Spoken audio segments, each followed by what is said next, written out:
Adriano CJC.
Entering high school, change was in front of me, face to face.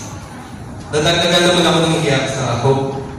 Wala na sa tabi ko si Ryan, and I wasn't king of the school anymore.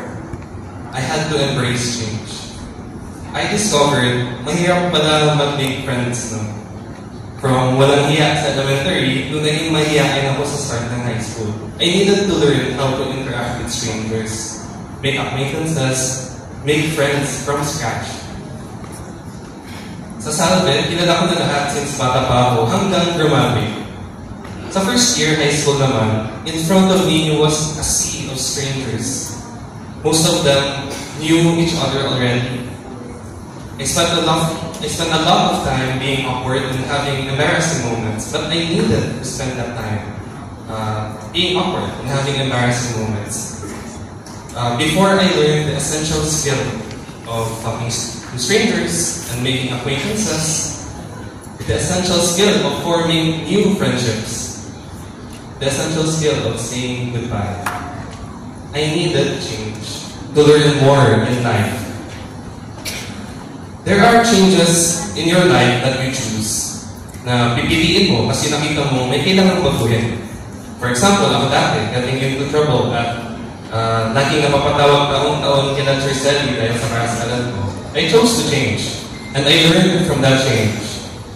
I mentioned before, hindi uso sa pamilya namin mag-talk about feelings. Kaya may mga sama ng loob na hindi na-resolve. Eventually, a few years ago, I took the first step with my parents. And to summarize, at the very least, nag-uusap na pamilya namin now more freely than before.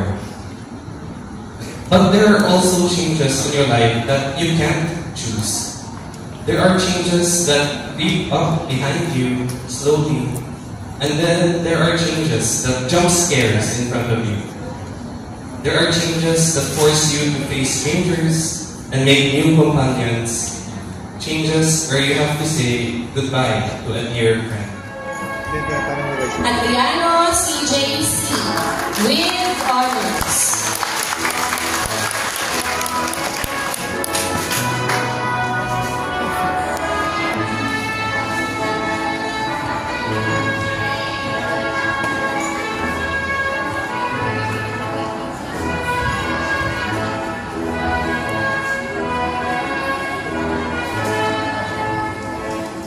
Gumanlang Tadeus S. with honors. Inculcated in us. The continual quest for good and orderly living. Under the guidance and blessings of our Lord Jesus Christ. In the intercession of our Blessed Virgin Mother. We likewise pledge to exert our utmost effort to be productive Catholic citizens. contributing for the development of our community and country. May God help us fulfill this pledge.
Ay, kiss kay mama.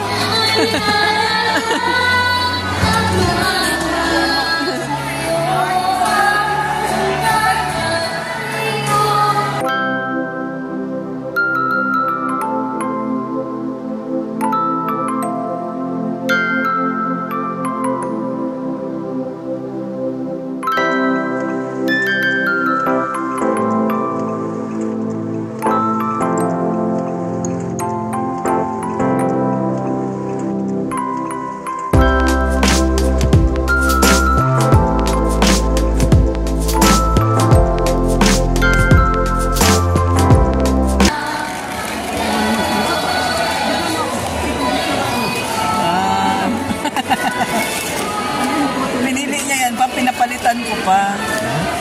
Pinapalitan niya pa. Kasi nga, yung sinand ko kay teacher, yung underground river. We will also